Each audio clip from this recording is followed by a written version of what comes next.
Alhamdulillahillazi arsala rasulahu bil huda wa dinil haqq liyuzhirahu 'ala ad-dini kullih wa kafa billahi shahida. Ashhadu an la ilaha illallah wahdahu la syarika lah wa ashhadu anna Muhammadan abduhu wa rasuluhu al-mab'us rahmatan lil alamin. Allahumma salli ala sayyidina Muhammadin wa ala alihi wa ashabihi wa azwajihi wa man tabi'ahum bi ihsanin ila yaumiddin. Amma ba'd. Jamaah salat tarawih yang dimuliakan oleh Allah Subhanahu wa taala. Tema kita pada malam hari yang singkat ini yaitu memahami makna puasa yang sesungguhnya. Kenapa kita perlu memahami makna puasa yang sesungguhnya? Agar puasa yang kita kerjakan itu sesuai tuntunan Al-Quran dan Sunnah. Kalau sudah puasa kita lakukan sesuai dengan tuntunan Al-Quran dan Sunnah, maka dapatlah kita padilah dari puasa itu sendiri. Apa itu padilah puasa? Yang pertama dijelaskan oleh Rasulullah sallallahu alaihi wasallam di dalam hadisnya. Beliau bersabda, "Man shoma Ramadana imanan wa ihtisaban ghufira lahu ma taqaddama min dzanbi."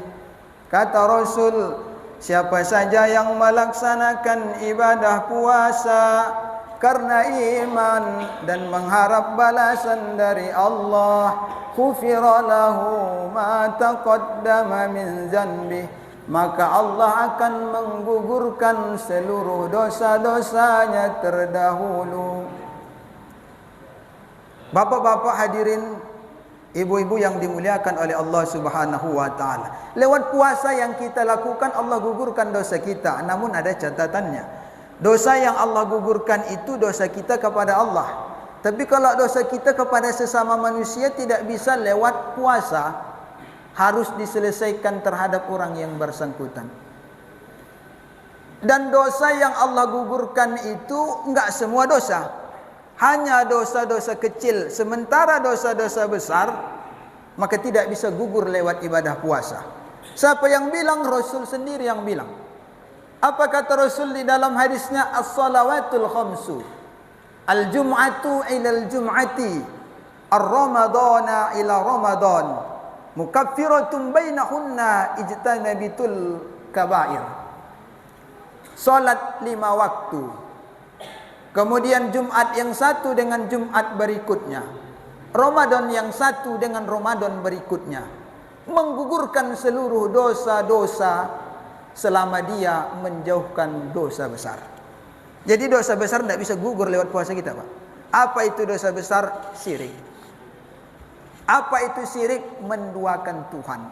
Syirik dengan kafir beda, Pak. Kalau kafir asal katanya kafaro, ingkar, tidak yakin pada Allah. Sementara orang syirik ini yakin sama Allah tapi yakin juga kepada selain Allah. Yakin Allah memiliki kekuasaan tapi percaya juga bahwa selain Allah juga ada yang memiliki kekuasaan. Yakin kepada Allah memiliki kekuasaan tapi yakin kepada dukun. Datangi dukun minta kesembuhan anak istri, datangi dukun minta kelancaran, kesuksesan segala usaha dan bisnis. Maka ini adalah bentuk kemusyrikan. Kemusyrikan tidak bisa dihapuskan lewat ibadah puasa. Namun dosa-dosa kecil bisa dihapuskan lewat ibadah puasa. Satu padilah dari puasa. Adapun yang kedua, padilah dari puasa Allah jelaskan sendiri di dalam Al-Quran. Apa kata Allah? Ya ayyuhalladzina amanu kutiba alaikumus siyam kama kutiba alal ladzina min qablikum la'allakum tattaqun. Wahai orang-orang yang beriman, diwajibkan atas kamu berpuasa sebagaimana diwajibkan atas orang-orang terdahulu agar kamu menjadi orang yang bertakwa, kata Allah. Jadi padilah puasa itu yang kedua adalah menjadikan kita manusia yang bertakwa. Apa maksudnya? Kalau kita sudah keluar dari Ramadan bertambah ketakwaan, bertambah ibadah, bertambah baik perangai, bertambah baik tutur kata, bertambah baik perilaku. Kalau ada orang yang sudah puasa tapi tidak ada perubahan pada dirinya, itu pertanda puasanya ada yang salah. Nah, kalau kita puasa sesuai dengan tuntunan Quran dan hadis, maka padilah yang dua ini kita dapatkan. Tapi kalau kita puasa hanya sekedar menahan lapar dan haus, padilahnya tak kita dapatkan. Ada rupanya orangnya Ustaz, ada Rasul sendiri yang katakan di dalam hadisnya, kam min sha'imin laisa lahu min siyamihi illa ju'wal atos. Betapa banyak orang yang puasa, tidak makan, tidak minum, tapi tidak mendapatkan apa-apa dari puasanya, melainkan hanya rasa lapar dan haus. Apa maksudnya? Orang puasa memang tidak makan, tidak minum, tapi tidak dapat padilah ampunan dan tidak dapat padilah ketakwaan. Dia hanya mendapatkan rasa haus dan lapar. Kenapa? Karena kata Rasul, mereka puasa hanya sekedar menahan lapar dan haus. Perlu kita ketahui hadirin yang dimuliakan oleh Allah Subhanahu wa taala, puasa bukan hanya sekedar menahan lapar dan haus, tapi puasa juga mengendalikan diri dari segala perbuatan yang tidak disenangi oleh Allah Subhanahu wa taala. Mengendalikan mata, menahan mata untuk tidak melihat hal-hal yang diharamkan Allah. Mengendalikan bibir untuk tidak mencaci maki orang lain, untuk tidak merendahkan orang lain, untuk tidak menghinakan orang lain, untuk tidak berkata dusta. Kalau itu semua kita lakukan, maka tidak sedikit pun dari puasa kita diharapkan oleh Allah Subhanahu wa taala. Kata Rasul di dalam hadisnya, man lam yada' qawlaz zuri wal amala bih falaysa lillahi hajatun ay yada'a ta'amahu wa sarabahu. Siapa saja yang tidak meninggalkan perkataan dusta dan melakukan segala bentuk yang tidak diinginkan oleh Allah, maka Allah tidak akan menginginkan puasanya. Jadi jangan sampai kita puasa tidak dapat padilah puasa. Kita capek, kita haus, kita lapar, tapi tidak dapat puasa lantaran yang kita jaga hanya makan dan minum. Sementara kata Rasulullah, puasa bukan hanya sekedar tidak makan dan tidak minum. Laisa siyamu minat tu'ami was sarab. Puasa itu bukan hanya sekedar tidak makan dan tidak minum. Innamas siyam minal lakhwi war rafaf. Tetapi siam itu mengendalikan diri, menahan diri untuk tidak melakukan perbuatan-perbuatan yang tidak berguna, juga mengendalikan diri untuk tidak mengatakan dan melakukan perbuatan yang kotor. Jamaah yang dimuliakan oleh Allah Subhanahu wa taala, kalau puasa hanya sekedar tidak makan dan tidak minum, kita enggak ada bedanya dengan anak-anak usia 7 tahun. Mereka pun sanggup puasa tidak makan tidak minum. Lalu di mana bedanya? Bedanya adalah mengendalikan diri. Jadi kita puasa bukan hanya tidak makan dan tidak minum, tetapi mengendalikan diri, mengendalikan hati untuk tidak berprasangka buruk kepada orang.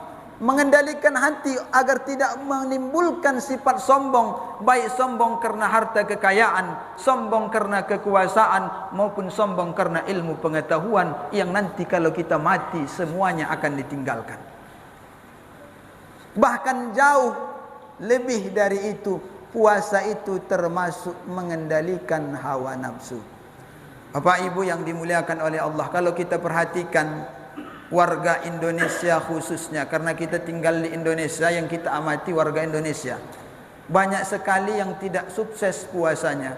Kenapa? Karena tidak bisa mengendalikan hawa nafsu. Begitu azan kumandang maghrib, begitu kumandang azan maghrib, Allahu Akbar, Allahu Akbar, semuanya digas. Betul Pak kan? Segala macam jenis minuman dimasukkan ke dalam perut. Yang itu es buah, es kolak, es teler, teh manis, es kelapa muda, semua dimasukkan ke dalam perut. Lain lagi jenis makanan, gorengan saja, ada risol, ada bakwan, ada tahu isi, semua dimasukkan ke dalam perut. Dan ini adalah puasa yang salah.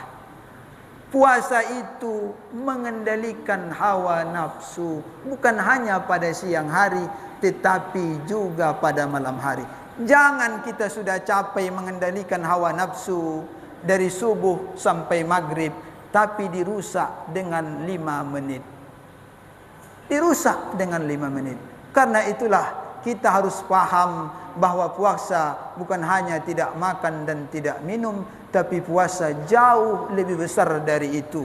Mengendalikan diri untuk tidak melakukan hal-hal yang tidak diinginkan oleh Allah, justru termasuk mengendalikan hawa nafsu untuk tidak kita ikuti dalam keinginan yang tidak diridhai oleh Allah Subhanahu wa taala. Jamaah yang dimuliakan oleh Allah Subhanahu wa taala, karena ini ceritanya kultum, maka sampai sinilah tausiah kita pada malam hari yang berbahagia ini. Kalau lama-lama nanti sempat bubar semua, saya sendiri yang di sini. Billahi taufiq wal hidayah. Wassalamualaikum warahmatullahi wabarakatuh.